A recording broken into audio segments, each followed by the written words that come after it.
हाय दोस्तों। तो आज हम बात करेंगे हमारे ज़िंदगी में किस तरह से बदलाव आ जाते हैं। जैसे घर में 2-3 भाई हैं, ठीक है। तो कोई उसमें ज़्यादा खाता है, कम खाता है, मतलब सबका खुराक अलग अलग है, लेकिन माँ सबका ख्याल रखती है और सबको खुराक के हिसाब से खाना प्रोवाइड करती है।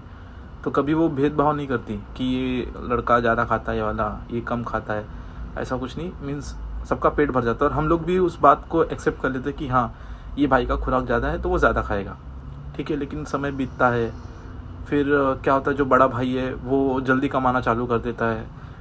तकरीबन सभी के घरों में जो बड़ा भाई रहता है वो अपनी एजुकेशन पूरी नहीं कर पाता और ऐसा होता है कि वो कोई भी छोटा मोटा जॉब करता है और फिर अपने पापा को हेल्प करता है। दिन क्या होता है, जो उसके बाद के भाई हैं वो अच्छा एजुकेशन प्राप्त करके कोई अच्छी नौकरी कर लेते हैं, उनकी पगार ज़्यादा हो जाती है। तो फिर वहाँ पे इश्यूज चालू हो जाते हैं। मीन्स छोटे भाई की शादी होती है, बड़े भाई की शादी तो हो गई रहती है। फिर ऐसा होता है कि घर चलाने के लिए सभी लोग थोड़ा थोड़ा अमाउंट अपने जेब से देते हैं।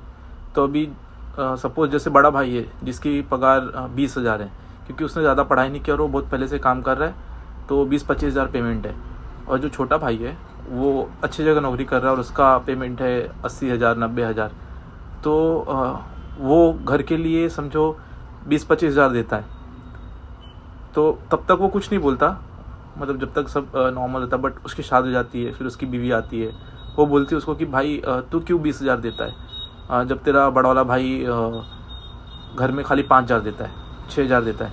अब बड़े भाई के भी बच्चे हैं और उसका पेमेंट ही कम है, तो वो कैसे कैसे मैनेज कर रहा है और 5,000 दे रहा है। बट अगेन बीवियों का दबाव होता है और फिर छोटा भाई सोचने लगता है हाँ मैं क्यों ज़्यादा दूँ। फिर मतभेद होते हैं, फिर वो कहीं और पे अपना अलग रहने के लिए शिफ्ट हो जाता है। फिर सेम चीज़ बड़े भाई के साथ भी होता है। तो माँ बाप सोचते हैं कि हम लोग गाँव में शिफ्ट हो जाते हैं, ये लोग यहाँ पे अपना देखें। तो फिर बड़ा भाई और छोटा भाई दोनों अलग अलग रहने लगते हैं और माँ बाप गाँव में। अब गाँव में भी पैसा भेजने के टाइम बड़ा भाई मैनेज करके कैसे 3-4 हज़ार हर महीने का भेजता है, और छोटा भाई जो 8-10 हज़ार भेजता था फिर उसको टॉन्ट मारा जाता है कि तू क्यों ज़्यादा भेजता है, तेरा बड़ा भाई तो इतना भेजता है।